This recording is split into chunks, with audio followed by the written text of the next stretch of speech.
después que yo tomé la valiente y firme decisión de cerrar el Congreso el 30 de septiembre del 2019... O sea, Martín Vizcarra se ratifica en la corrección de esa decisión. Me ratifico en la decisión y en el respaldo jurídico y constitucional de esa decisión, amparado en el artículo 134 de la actual Constitución.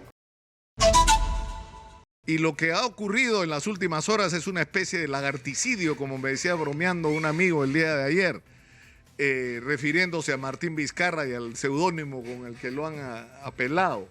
Y Martín Vizcarra está sentado ahora en los estudios de Exitosa. Bienvenido. Gracias, Nicolás. Un gusto saludarte y tener la oportunidad de, como tú lo has hecho ahora al inicio del programa, comentar sobre la difícil situación en la que nos encontramos todos los peruanos. La democracia realmente está actualmente en cuidados intensivos. La democracia, usando términos médicos que hemos aprendido todos en los últimos años, ha entrado a UCI, porque el Congreso de la República está tomando decisiones absolutamente fuera del marco de la ley y la Constitución. Estamos entrando claramente a una dictadura parlamentaria que es sumamente peligroso para un país como el nuestro, que ya tiene bastantes problemas, para aumentarle este problema de carácter político. Ahora, el problema es que lo que está haciendo el Congreso desde el punto de vista formal es algo que el Congreso puede hacer. Es decir, cuando, por ejemplo, la Comisión Interamericana de Derechos Humanos ha advertido sobre lo peligroso que era que el Congreso de la República meta la mano en la conformación de la Junta de Fiscales Supremos y saque a Zoraida Ábalos con una inhabilitación, dice, están pasando el límite, ¿no es cierto? Lo que están haciendo es romper esa independencia que debe haber entre poderes. Pero la misma comisión reconoce que esto finalmente lo permite la ley peruana y que hay que hacer correctivos. Es decir, lo que han hecho el día de ayer uno lo puede considerar una aberración, una interferencia, pero desde el punto de vista formal es legal. Tenían derecho a hacerlo, tenían la posibilidad legal. Ahora, si tenían la legitimidad o no es otra cosa. Yo discrepo de lo que tú manifiestas, Nicolás. Yo creo que lo que han hecho no podían hacerlo. Y lo hacen porque tienen la fuerza de los votos. Cuando a mí me preguntaron una vez que defina la vacancia presidencial, ¿qué cosa es la vacancia presidencial? Yo dije, simplemente son 87 votos. O sea, la vacancia presidencial son 87 votos. O sea, no necesitas razones para vacar un presidente en el Perú, necesitas 87 votos. Necesitas 87 votos. No necesitas justificación, no necesitas sustento jurídico, no necesitas respaldo constitucional. Todo eso pasa a segundo plano. Necesitas 87 votos.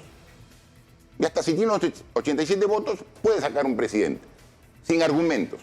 Porque la propia ley y el Tribunal Constitucional ha manifestado en una oportunidad que para vacar a un presidente o también para inhabilitar a un funcionario, previamente tiene que haber una sentencia firme del Poder Judicial. Si el Congreso tiene los votos, lo hace ignorando ese requisito previo. Y está bien, pues, quéjate al Poder Judicial, pero luego escoge un TC donde dice que el Poder Judicial no le puede enmendar la plana al Congreso. Y entonces, quéjate ante el Tribunal Constitucional, pero tienen un Tribunal Constitucional nombrado por ellos, que tiene que hacer exactamente lo que el Congreso dice. Entonces estamos ante una dictadura parlamentaria, donde tenemos congresistas que, como hemos visto, claramente han cometido delitos y que son absueltos por el Congreso. Los mochasueldos, tenemos una serie de congresistas. ¿Tienen alguna sanción ejemplar por el Congreso? No. Es decir, el Congreso actualmente dice, para mis amigos, todo. Y para mis enemigos, la ley. La ley como yo la interpreto. Y eso es lo que está ocurriendo. Ahora, lo que ha pasado al día de ayer, para ir por partes, primero lo de Zoraida Ábalos. Zoraida Ábalos, fiscal suprema, que uno puede estar de acuerdo. Yo mismo he sido muy crítica con respecto a la gestión de Zoraida Ábalos sobre una serie de temas, incluyendo el tratamiento del asunto de los cuellos blancos y el caso de María Zavala, por citar uno solo. Sin embargo, los argumentos ayer han sido de que ella, primero es vizcarrista, o sea, para empezar. Y lo segundo, de que habría de alguna manera protegido o incumplido sus funciones en relación a la investigación sobre Pedro Castillo. ¿Qué tiene que decir Martín Vizcarra sobre esto? Y sobre la que supuestamente es una de sus leales, Zoraida Ábalos. Mira, llegan a la bajeza los que quieren atacar a las personas de fabricar argumentos. Yo vi por ahí en redes una foto donde yo tendría unos 22 años, donde había una señorita donde decía, ahí está la prueba. En su juventud ya eran amigos, porque este es Zoraida Ábalos y este es Martín Vizcarra. Absolutamente falso. No era Zoraida Ábalos. No es Zoraida Ábalos, esa es la... porque yo sí conozco a quienes están. Hay un médico muy conocido, el doctor Fernández, y es la esposa del doctor Fernández. Actualmente trabaja en el Rebagliati, tanto el doctor Fernández, un oncólogo, como su esposa, que es enfermera. Y ella las indican como Zoraida Ábalos de joven, que ya me conocía, ¿no? O sea, es decir, fabricar burdamente argumentos. Yo a Zoraida Ábalos lo conozco cuando yo he sido presidente de la República y ella era fiscal de la Nación. Nunca antes le he visto y nunca he tenido una conversación fuera de las conversaciones formales de autoridad. No he tenido nunca una conversación. Y cuando Zoraida Ábalos, como tú dices, uno puede discrepar de sus decisiones, hizo e inició una investigación preliminar siendo fiscal de la Nación contra mí siendo presidente de la República. O sea, inició una investigación que actualmente se sigue en la Fiscalía de la Nación. Entonces yo no tengo ninguna relación de cercanía con Zoraida Ábalos. Pero es independiente el nombre, porque puede ser Zoraida Ábalos, puede ser cualquier. El tema es la intromisión del Congreso en el sistema de administración de justicia. Una democracia se basa en el equilibrio de poderes. Si no hay equilibrio de poderes, todo se va al tacho, porque se impone una dictadura. Y en este caso tenemos una dictadura congresal, porque mira, Nicolás, el Congreso actualmente ya intervino con esta decisión de ayer, independientemente del nombre, puede ser hoy Zoraida Ábalos, Pablo Sánchez, puede ser cualquiera, ya intervino el sistema de administración de justicia, porque va a permitir que Patricia Benavides, la actual fiscal de la Nación, ponga en su reemplazo a dedo una fiscal suprema. Es decir, va a manejar la fiscalía y obviamente en alianza con el Congreso. O sea, el Congreso maneja el sistema de administración de justicia. El Congreso maneja el TC. Tanto así que el TC ha dado una sentencia donde dice que puede ser disuelto siempre y cuando el Congreso acepte ser disuelto. La Constitución de la República, que rige para todos los peruanos, en el equilibrio de poderes dice que el Congreso puede censurar ministros y puede vacar presidentes, pero en contrapeso, si se dan las condiciones de la Constitución, el presidente puede cerrar el Congreso. Ese es un contrapeso. Ese contrapeso no existe, porque actualmente el Congreso puede vacar al presidente, puede censurar ministros, pero tal como ha dicho la sentencia el día de esta semana, ya el presidente, el gobierno, no puede tocar ni con el pétalo de una rosa al Congreso. ¿Por qué? Porque dice que si se dan las condiciones para disolver el Congreso, primero el Congreso tiene que manifestar su voluntad de ser disuelto. ¿Puedes imaginar esa situación? Pero lo que ha ocurrido con la sentencia del tribunal es que no solamente eso, sino que está siendo tomada como argumento para referirse a la disolución del Congreso que ustedes llevaron adelante, en el sentido de que esta habría sido inconstitucional. Entonces, esto es inconstitucional y el congresista Muñante sacó la conclusión, entonces merecen una denuncia constitucional. Ya. Y por lo tanto, esto se sumaría a las 2 inhabilitaciones que ya Martín Vizcarra tiene. Mira. O sea, ¿eso qué implicancia puede tener? Que no solamente podría ser otra vez inhabilitado, ya por por el cierre del Congreso, sino además podría enfrentar un proceso penal por violación de la Constitución. Pero es absolutamente claro. Aquí tenemos varios temas que decir. Primero, el congresista Muñante, ¿a quién representa? a Renovación Popular. ¿Quién es el líder de Renovación Popular? López Aliaga. Entonces está digitado por López Aliaga. López Aliaga, socio de Keiko Fujimori. O sea, es la derecha extrema del Perú que una vez más trata de implementar una venganza política contra Martín Vizcarra, contra mí, que ya viene de hace varios años, ¿no? Es la extrema derecha, ¿no? Es Muñante, Renovación Popular, ahí está López Aliaga y Keiko Fujimori. Uno, de dónde viene políticamente esta intención. Segundo, hay una sentencia que ha dado el Tribunal Constitucional a propósito de una demanda de competencia que presentó el Congreso por un acuerdo del Consejo de Ministros de Pedro Castillo de noviembre del año 2022. Y es absolutamente claro el Tribunal Constitucional. El presidente del Tribunal Constitucional, Francisco Morales, quien ha declarado en estos días en varios medios de comunicación, dice que su sentencia se refiere al Consejo de Ministros del noviembre del 2022. Y de ahí en adelante. Y le han preguntado así, de manera explícita, señor tribuno, esto se aplica para la decisión que tomó Martín Vizcarra el 30 de septiembre de 2019, y el presidente del Tribunal Constitucional dice no, porque la decisión que tomó Martín Vizcarra y es cosa juzgada, y es así. El Tribunal Constitucional, después que yo tomé la valiente y firme decisión de cerrar el Congreso el 30 de septiembre del 2019, o sea, Martín Vizcarra se ratifica en la corrección de esa decisión. Me ratifico en la decisión y en el respaldo jurídico y constitucional de esa decisión, amparado en el artículo 134 de la actual Constitución. Yo cerré porque había negado por segunda vez la confianza al gabinete. Fue el gabinete de Salvador del Solar. Todos recuerdan Salvador del Solar en el Congreso de la República pidiendo cuestión de confianza para que el Congreso no nombre a los nuevos miembros del Tribunal Constitucional. Eso lo dijo en ese momento.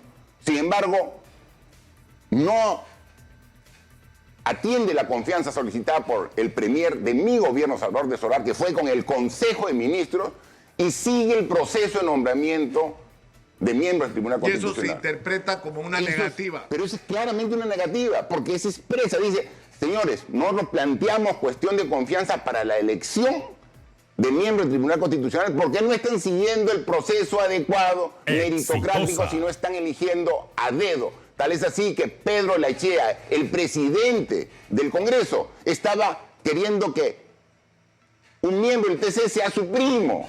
O sea, a ese extremo, poner a su primo de miembro del TC, sin ningún mérito.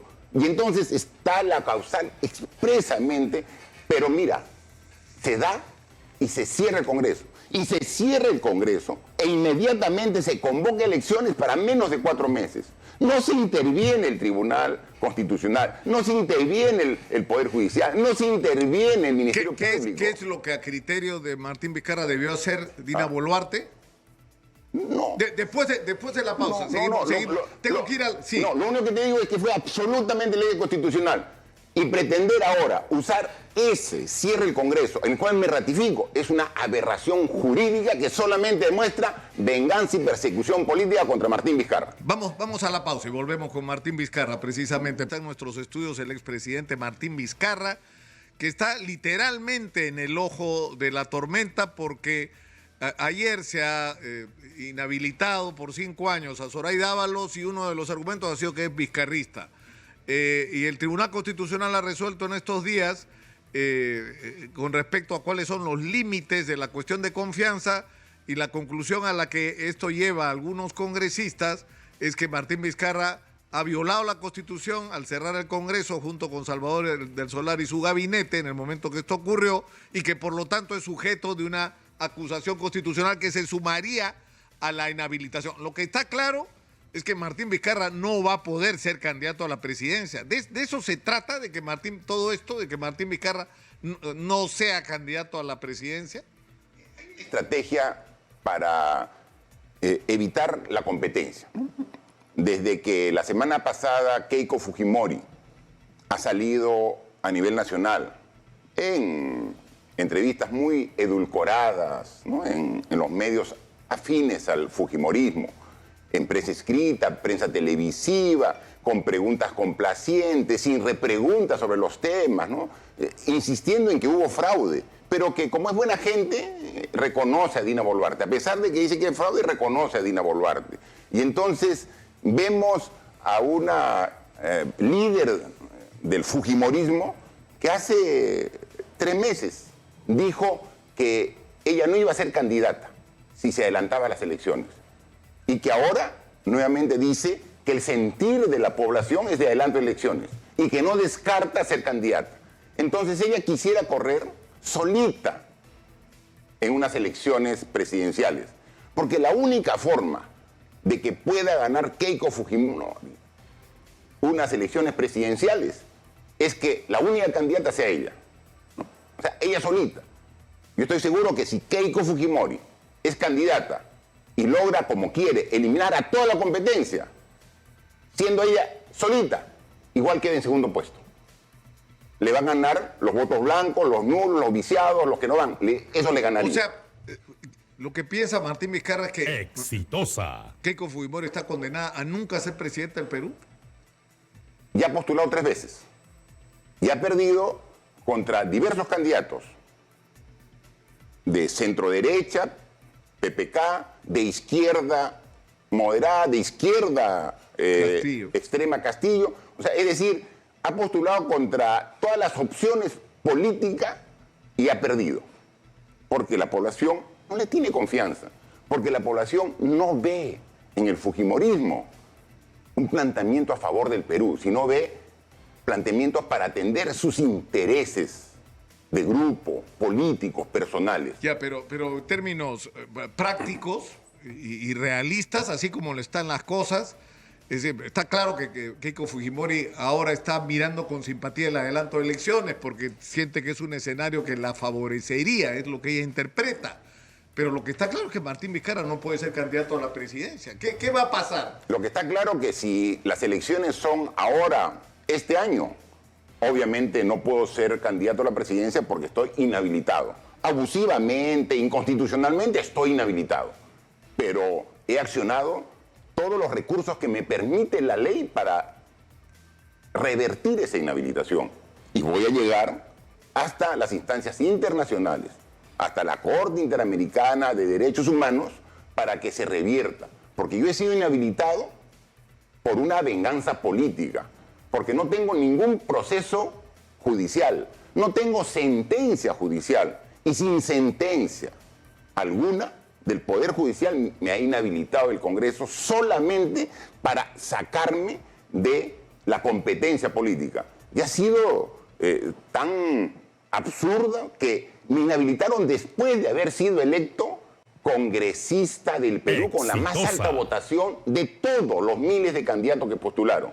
Es decir, después de abril de 2021, donde el pueblo, a través de cientos de miles de personas, votaron por la alternativa de Martín Vizcarra para el Congreso, después de eso ahora, me pero esto va a generar una situación muy complicada, porque tomando como referencia lo que ocurrió con Gustavo Petro, actual controvertido presidente de Colombia, lo que ahí estuvo en debate porque a él lo inhabilitaron en Colombia. Cuando era alcalde de Bogotá. Cuando era alcalde. Entonces no podía ejercer la política y por lo tanto no podía ser candidato a la presidencia. Y lo que ocurrió es que la Corte Interamericana de Derechos Humanos resolvió en 2 sentidos, que lo que debía primar era la voluntad popular, sí, y en segundo lugar que tú no podías inhabilitar a alguien por un delito que no había sido tramitado en el sistema de justicia.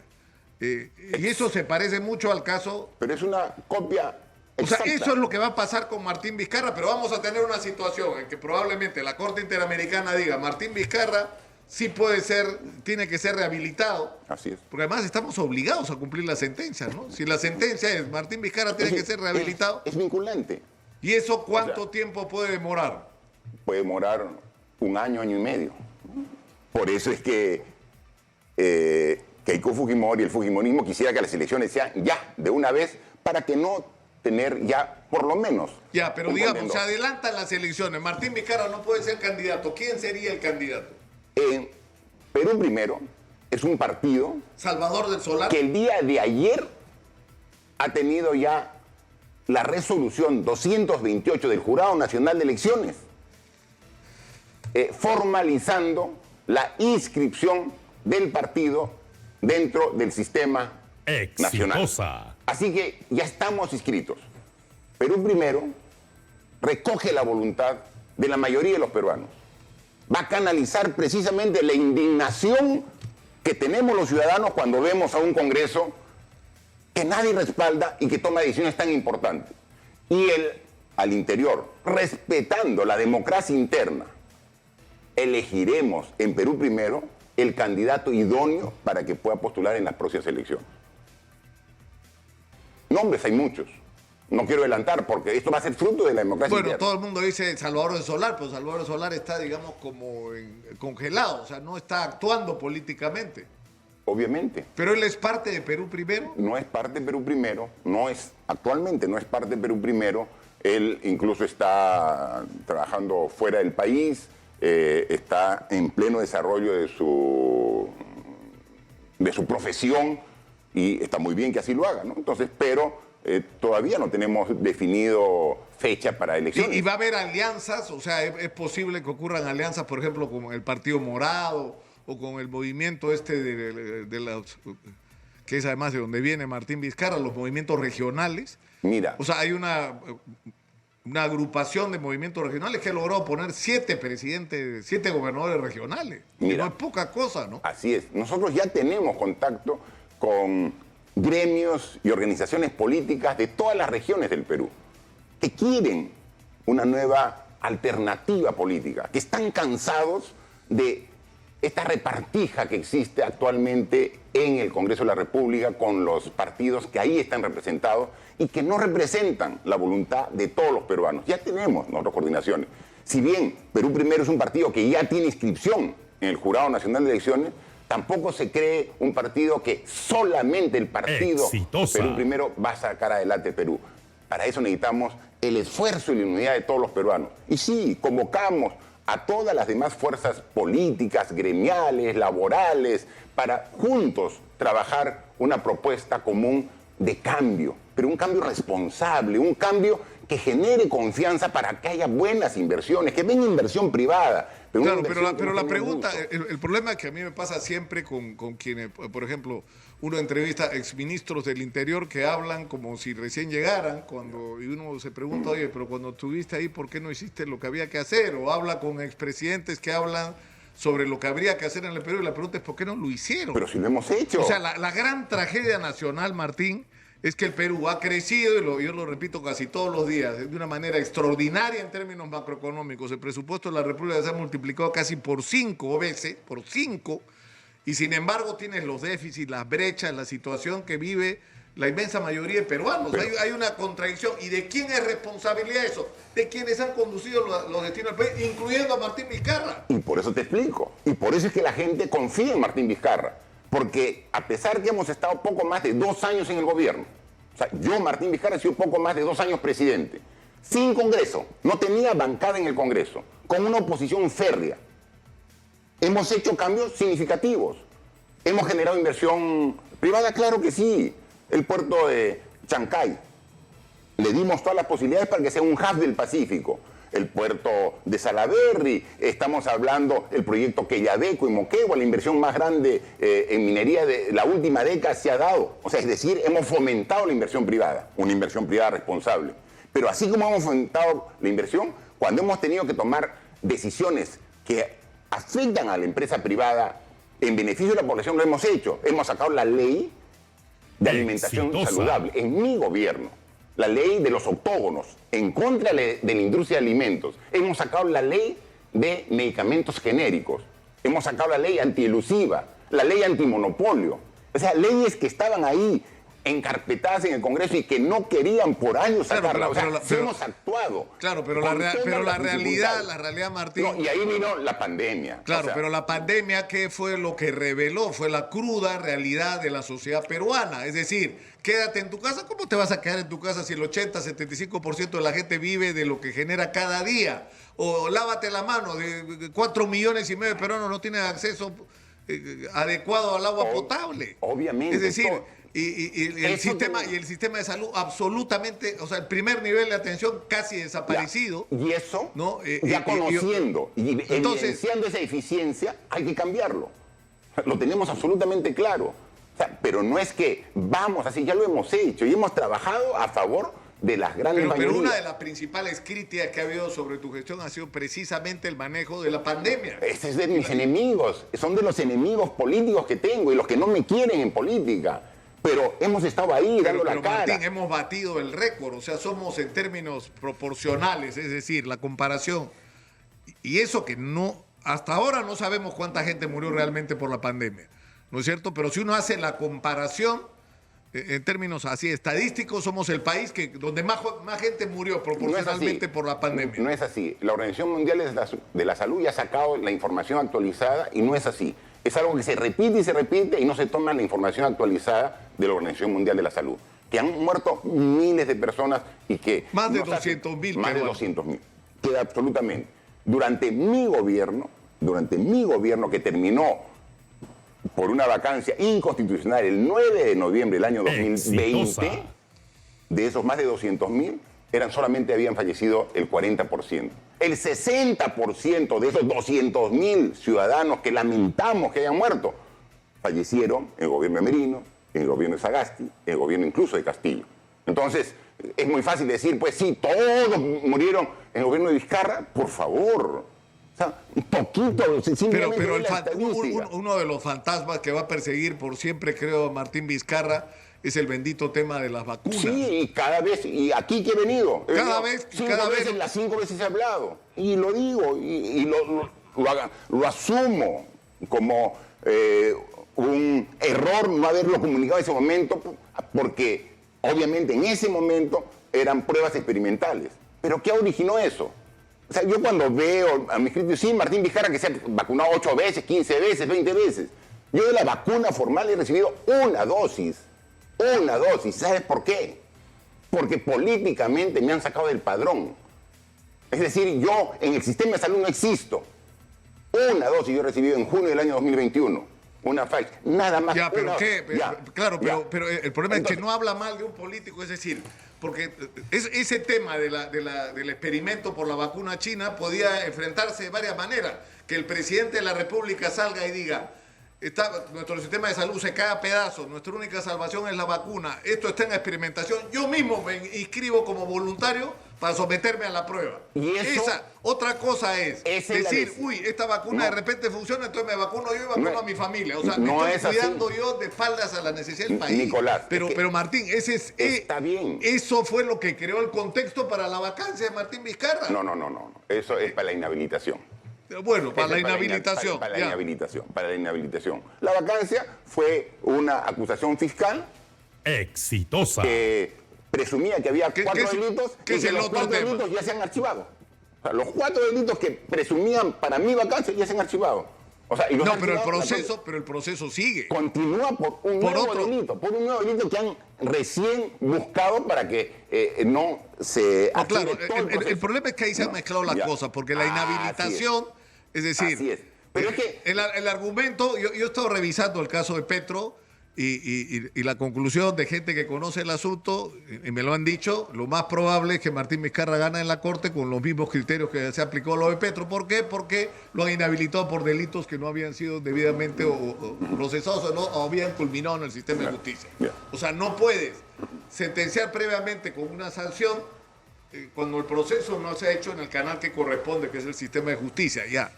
Pero hay una investigación y hay testimonios de gente que dice que ha pagado comisiones ilegales cuando eras gobernador regional de Moquegua. eso es la vacancia y como te digo, esa investigación que inició la Fiscalía definiendo que habían 4 presuntos delitos y que fue el motivo de mi vacancia, después de 2 años de investigación, esos 4 delitos han sido sobreseídos, que en términos simples han sido archivados. O sea, eso es lo, Ya, pero, eso es lo real. pero los Han sido testimonios, ya, archivados. pero eso no elimina la investigación que continúa. Y que continúa y va a continuar porque yo he enfrentado grandes intereses, Nicolás. Yo he enfrentado al Club de la Construcción, yo los he denunciado públicamente. Yo, siendo ministro de Transporte... Pero si gente del Club de la Construcción es la que te está porque acusando... los he afectado sus intereses. O sea, es una venganza política y económica. O sea, yo... O sea, tú nunca recibiste una comisión ilegal. Absolutamente, ni un sol. Y toda la persona que ha trabajado conmigo en el gobierno regional de Moquegua, en el Ministerio de Exitosa. Transporte, en la presidencia, puede dar fe de Ya, la limpeza y la honestidad de todos los pero santos. No hay una persona que mira, pueda decirlo. detengámonos un ratito. No hay Ahora, una sola en el persona. gobierno de Castillo ha sido grotesco, pero los niveles de corrupción en vivienda y en transporte son absolutamente escandalosos y no son de ahora. Ha estado sentada acá Jania Pérez de Cuellar contando lo de vivienda y diciendo que en vivienda hay, no sé si esa fue la expresión exacta que tomó, pero algo así como esto es un nido de corrupción. Un nido de corrupción. Es decir, con y Jania- eso ocurre en transporte. Es decir, Ya. que no hay obra importante en el Perú que no pase por caja. Pues. Y con Y hay Jania una red Pérez. que tiene décadas funcionando Y con Jania en transportes Pérez. y en vivienda. Personal de extrema confianza para corregir esa situación. Son funcionarios que trabajaron conmigo en el gobierno. ¿Por qué los llama? Porque confía precisamente en su capacidad técnica y en su honestidad. Cercana a Jania Pérez. Hay personas de su confianza Claro, pero la pregunta, altamente calificadas que trabajaron. claro, pero la pregunta es por qué hemos tenido que llegar a los extremos grotescos de Sada Goray y de Salatiel Marrufo para de repente decir, uy, hay una tremenda corrupción. Hace rato que hay esa corrupción, Y hay que estaba en combatirla. otras manos, que Y- tenía otro jefe, y pero yo- era la misma corrupción. Nicolás, no hay obra pública Nicolás, importante en este país que no pague comisión ilegal. Te lo digo con ejemplos. Todo el periodo de Ollanta Humala y de Alan García, que son el periodo previo, los 2 presidentes previos a Pedro Pablo Kuczynski, 10 años, si tú sacas el estándar de todas las obras licitadas en el Ministerio de Transporte y Comunicaciones, que son el sector que licita los proyectos de más alto costo en el Perú, porque las carreteras es lo que más cuesta, todas las carreteras, todos los proyectos licitados con Alan García y con Ollanta Humala, independientemente de qué ministros estuvieron, se adjudicaron en promedio a 108%. Todos los proyectos. Te he escuchado ese argumento. 108%. Yo entré al Ministerio de Transportes y Comunicaciones como ministro el 28 de julio del año 2016. Desde que yo ocupé ese cargo, para adelante, todos los proyectos se han ganado a menos del 100%. En promedio, 94%. Es decir, pasamos del 108% al 94%. Solamente eso durante mi gestión de ministro de Transportes representa un ahorro para el Estado de 1.200 millones de soles que el Club de la Construcción dejó de recibir, dejó de que entren a su bolsillo. 1.200 millones. ¿Cómo no me van a denunciar el Club de la Construcción si yo, con mi actitud como ministro, y eso está probado, eso existe estadística, pregúntele a la actual ministra de Transporte O sea, que estamos- haga esa estamos- estadística. pero, O sea, hemos trabajado así, o sea, eso es algo evidente, comprobable, ¿no? Entonces, eso, todo el mundo sabía del Club de la Construcción y nadie actuaba, hasta que yo fui ministro. Y con el respaldo de PPK, porque yo le dije a PPK, aquí hay una mafia. Me están dando el ministerio donde sabemos que hay una mafia de las empresas que se arreglan y se distribuyen el trabajo pagándose 8% más del presupuesto referencial. Si tú me haces el ministerio, yo le dije a Pedro Pablo Kuczynski, voy a ir contra esa mafia. Y él me dio todo el respaldo. Y le agradezco, porque me dio el respaldo y entré. Y nunca más se ganó una obra más del 100%. Eso está documentado. O sea, sí he combatido la corrupción, obviamente no es la única corrupción, hay mucho más. Tenemos que trabajar, pero tenemos que hacerlo, no lo vamos a hacer con un congreso que ha desaparecido la SUNEDU, que ahora a los profesores les da el nombramiento sin meritocracia. O sea, no puede ser así. Pues. Quiero aprovechar que estás acá, Martín. Ayer el Congreso ha Exitosa. aprobado, contra la opinión de diversos constitucionalistas y especialistas en la materia, que la presidenta puede, en la ausencia de vicepresidentes, despachar remotamente fuera del país. ¿Cuál es tu opinión sobre eso? Mira, nosotros tenemos en el Congreso una conformación de 130 congresistas, de los cuales más o menos la mitad son de izquierda y la mitad son de derecha. La mitad que son de izquierda, que entró con Perú Libre, con Pedro Castillo, el bloque magisterial, la izquierda, todo, ellos quieren cambiar la Constitución. Incluso plantean una asamblea constituyente. Y la otra mitad de derecha dicen, no, esa Constitución no se toca, ¿no? Pero ¿qué estamos viendo en la realidad? Que la mitad que dice que no hay que tocar la Constitución, todos los días la está cambiando. Es decir, la Constitución de Alberto Fujimori, que es la excelente para el fujimorismo, para Renovación Popular, para Avanza País, está siendo transformada en un Frankenstein. Pero lo más grave, Nicolás, es que estamos cambiando con este Congreso la Constitución, no con un proceso constituyente, que es lo que corresponde. Estamos cambiando la Constitución con leyes. Y eso es gravísimo. Es una gran responsabilidad que están asumiendo actualmente los congresistas. Porque en la Constitución dice, por ejemplo, atendiendo tu pregunta, que el presidente del Perú no puede salir si no deja a cargo al vicepresidente. Pero no se pone en el caso de que no hay vicepresidente. No hay vicepresidente, entonces tendría que haber una reforma constitucional. Esto se puede corregir con una reforma constitucional. Entonces, si no hay vicepresidente, no está establecido en la Constitución qué hacer. Entonces, hace una reforma constitucional en dos legislaturas con 87 votos. Tenemos que ir terminando, Martín. Entonces, pero la gran conclusión, ¿cuál es?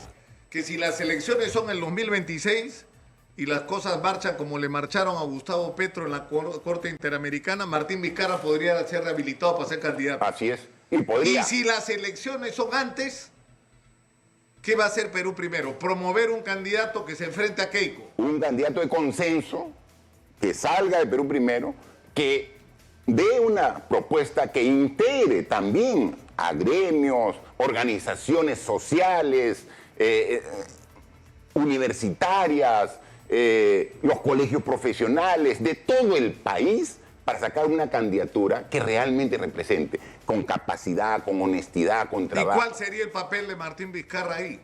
Apoyar en lo que esté a mi alcance, de un ciudadano más. Yo hoy día, ¿qué soy? Soy un militante de Perú Primero. Entonces, soy militante y voy a apoyar como ciudadano, como ingeniero, como ex gobernador, como ex ministro, como ex embajador, como ex presidente, con esa experiencia. Voy a apoyar con mi conocimiento. Una última experiencia. pregunta, Martín, en 30 segundos. Betsy Chávez está en prisión preventiva por 18 meses. Yo no estoy de acuerdo con las prisiones preventivas. Yo dije que estaba en desacuerdo con toda la diferencia política que tengo con Keiko Fujimori. Cuando la pusieron en prisión preventiva a Keiko Fujimori, dijo estoy en desacuerdo. Cuando lo pusieron a Ollanta y Nadine en prisión preventiva, yo dije estoy en desacuerdo. Yo estoy en desacuerdo que Betsy Chávez esté en prisión preventiva. Yo creo que lo más preciado del ser humano es la libertad. Y debe mantenerse hasta que no haya una sentencia. Es decir, que la procesen, que la investiguen. Y que si después de un juicio determinan que es culpable la sentencia, y ahí la metan a la cárcel. ¿Estás preparado para ir tú a prisión preventiva? Porque te puede ocurrir, ¿no? Pero no hay absolutamente ningún argumento, ni siquiera proceso. O sea, el único proceso en el cual estaba investigado con estas 4 presuntos delitos están archivados. Las demás investigaciones de la Fiscalía de Lavado de Activos, del no tengo ninguna, Lavajato. No tengo ninguna investigación de lavado de activos, de balance patrimonial, no tengo nada. O sea, lo único que tengo, por ejemplo, en la investigación, en el caso de la vacuna que tú dices, es que ¿Y Obrainsa? ¿Qué pasó con lo de Obrainsa? Por eso están, los 4 delitos que tenían están archivados. Han sacado uno nuevo que absolutamente es desnable y con los argumentos legales que tenemos, esto va a caer. Porque esto no es otra cosa que la venganza por haberlos... pero ahí nos vamos a enfrascar porque hay testigos protegidos, gente que ha sido cercana a ti. No. Hernández. Estamos hablando, son los miembros del Club de la Construcción. Y solamente es corroborado por el otro miembro del Club de la Construcción. Nada más, así que absolutamente... Bueno, pero claro. Hernández no era miembro del Club de la Construcción. Claro que sí, o sea... ¿también? Obviamente. ¿Qué cosa era un infiltrado en el gobierno? No, él es el supervisor de las obras de las contratistas del Club de la Construcción. El Club de la Construcción, a través de empresas, no solamente ganaban obras, sino elevaban con adicionales obras. ¿Y quién daba el visto bueno? Las consultoras que supervisaban. Y ahí está, pues. Pero O tú sea, lo pusiste en el gobierno. yo no lo he puesto, o sea, absoluto. Él no ha trabajado conmigo en el gobierno. Ha sido parte del gobierno del PPK y yo lo respeto las decisiones que toma el presidente, por supuesto. ¿No? Pero mira, para concluir, Sí. 30 segundos. Estamos en una situación muy crítica a nivel nacional. Tenemos un Congreso que está tomando decisiones peligrosas, tan peligrosas que no se da cuenta el Congreso que está jugando con fuego por el bien del país, por la gobernabilidad, por el progreso y desarrollo que todos queremos. Que tomen conciencia en el Congreso y que por favor actúen no solamente con la fuerza y la prepotencia de los votos, sino con el respaldo de la ley, la Constitución y del sentido común que está faltando en las decisiones que se están tomando. Hasta mensaje a la nación. Te No, hemos sí. dado la oportunidad. Y Muchas por gracias. supuesto, yo quiero desde acá extender cordialmente una invitación a Keiko Fujimori, ¿no? Si Keiko Fujimori no ha estado sentada acá durante mucho tiempo, ha sido estrictamente por su decisión y yo le reitero públicamente la invitación para que venga.